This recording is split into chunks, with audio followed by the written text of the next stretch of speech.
Kenapa Nabi Muhammad itu bersabda begini? Sholawat kalau dibaca sama orang yang tidak punya akan menyebabkan dia itu mendapatkan rezeki langsung turun dari langit.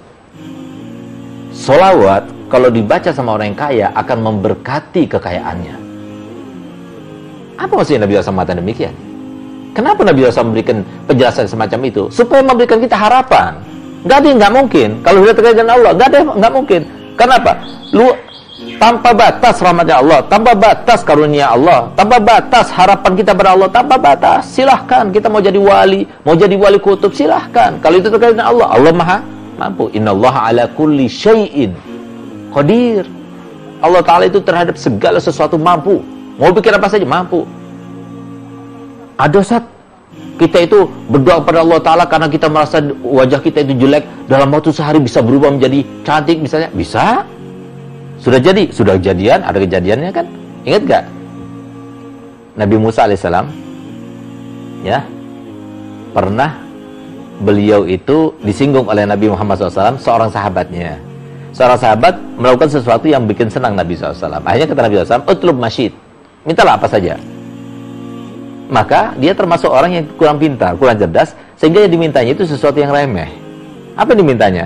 Yang dimintanya begini, ya Rasulullah, aku minta beberapa ekor unta, beberapa ekor kambing, sama budak untuk menjaganya. Itu saja, nggak ada yang lainnya.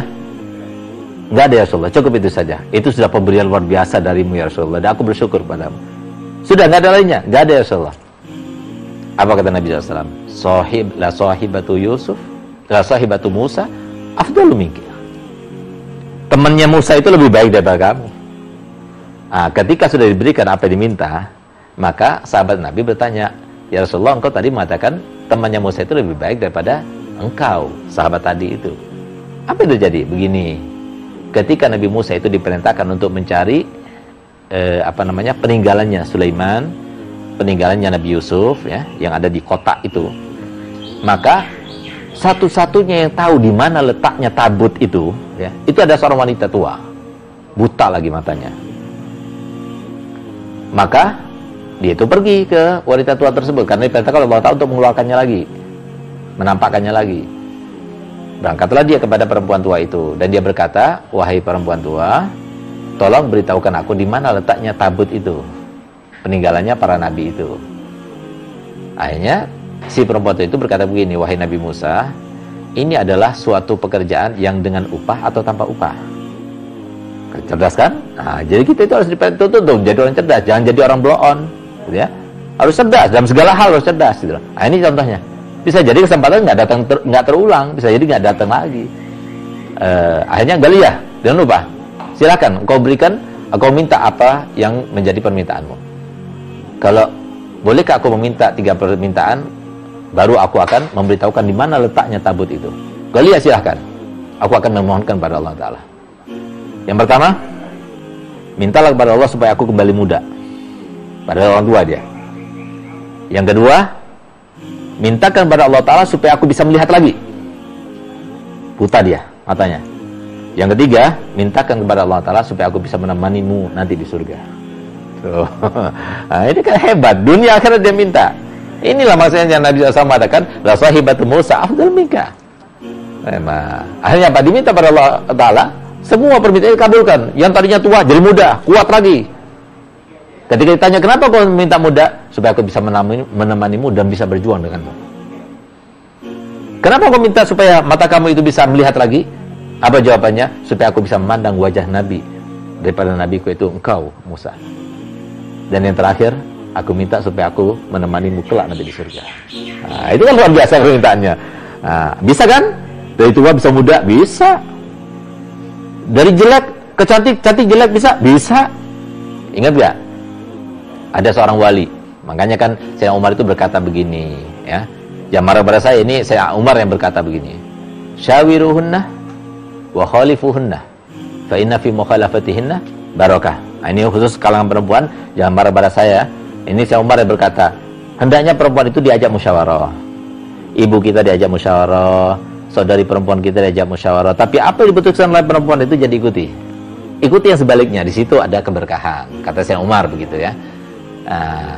Subhanallah, ini ada implementasinya, buktinya gitu ya. Apa itu? Ada seorang wali. Seorang wali ini punya istri.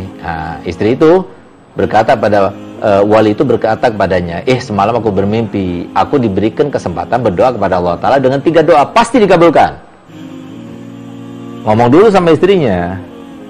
Akhirnya apa katanya istrinya? Oh, kalau begitu bang, minta kepada Allah Ta'ala supaya aku jadi cantik lagi, muda lagi. Kan kamu yang menikmatinya gitu. Senang kan kamu di dunia, sudah senang, nanti di akhirat kita senang lagi udah. Iya ya. Udah minta pada Allah Ta'ala dengan 1 doa yang pertama. Cantik dia. Begitu dia cantik, dia ngeliat kaca terus. Begitu dia lihat kaca, kok ngeliat suaminya udah tua, udah peot, udah jelek dan sebagainya. Akhirnya apa? Dia, namanya perempuan kan, suka membanggakan dirinya, suka menampilkan dirinya ya, suka berdandan dan sebagainya. Akhirnya dia keluar terus, marah suaminya. Kenapa kamu keluar terus? Kamu cantik untukku, kok malah kamu itu keluar terus dan sebagainya. Akhirnya biarin aja, habis kamu jelek. Gitu. Akhirnya marah si suaminya. Dari saking marahnya didoakan, semoga kamu jadi anjing istrinya. Akhirnya doa kedua sudah dipakai, ya kan, 3-1 kan. Akhirnya setelah jadi anjing istrinya, akhirnya dia itu menyesal. Suami nangis sujud depan suaminya, tolong maafkan suamiku, maafkan aku, udah kembalikan aku seperti semula aja. Akhirnya apa? Sudah, tapi janji ya, jangan gitu lagi ya. Iya, minta pada Allah Ta'ala jadi seperti semula. Habis doa 3. Nggak dapat harta, nggak dapat akhirat. Itu kenapa musyawarah pada perempuan. Makanya jadi katanya Syekh Umar bin Khattab, dia bukan semua hal ini, bukan semua hal ya, bukan secara keseluruhan gitu. Artinya kebanyakan yang diinginkan perempuan itu adalah yang terkait dengan hawa nafsu. Kenapa demikian? Karena memang perempuan itu tercipta sebagai fitnah bagi laki-laki. Nabi SAW bersabda, "Ma taraktu fitnatan asyadda 'ala rijali ummati minan nisa." Aku tidak pernah meninggalkan suatu fitnah yang lebih dahsyat kepada laki-laki umatku melebihi daripada perempuan. Jadi maksudnya, tujuannya adalah menimbulkan harapan kita pada Allah Ta'ala. Jadi setiap waktu berdoa kepada Allah Ta'ala, minta yang baik-baik, minta yang baik pada Allah Ta'ala. Kenapa? Kejutan itu pasti ada. Sebagaimana orang lain dapat kejutan, maka kita pun juga akan dapat kejutan. Semoga kejutan yang terjadi pada kita selalu kejutan, kebaikan demi kebaikan. Caranya bagaimana? Yang ketiga pertanyaannya, caranya bagaimana? Caranya hendaknya posisikan diri kita di dalam posisi di mana Allah ridho kepada kita.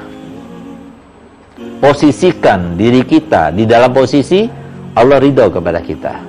Ketika kita berada di dalam posisi itu, maka yang terjadi seperti yang terjadi kepada manusia. Kapan orang itu memberikan surprise?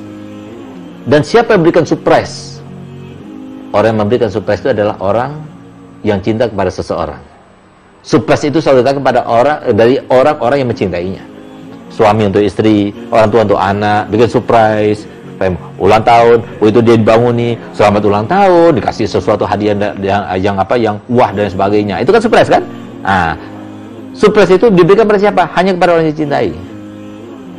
Jangan sekali pada orang yang tidak dicintai, hanya kepada orang dekat padanya. Jangan sekali berikan pada orang yang jauh padanya. Oleh karenanya, kalau kita yang mendapatkan kejutan-kejutan yang baik, posisikan diri kita di dalam posisi di mana Allah ridho kepada kita.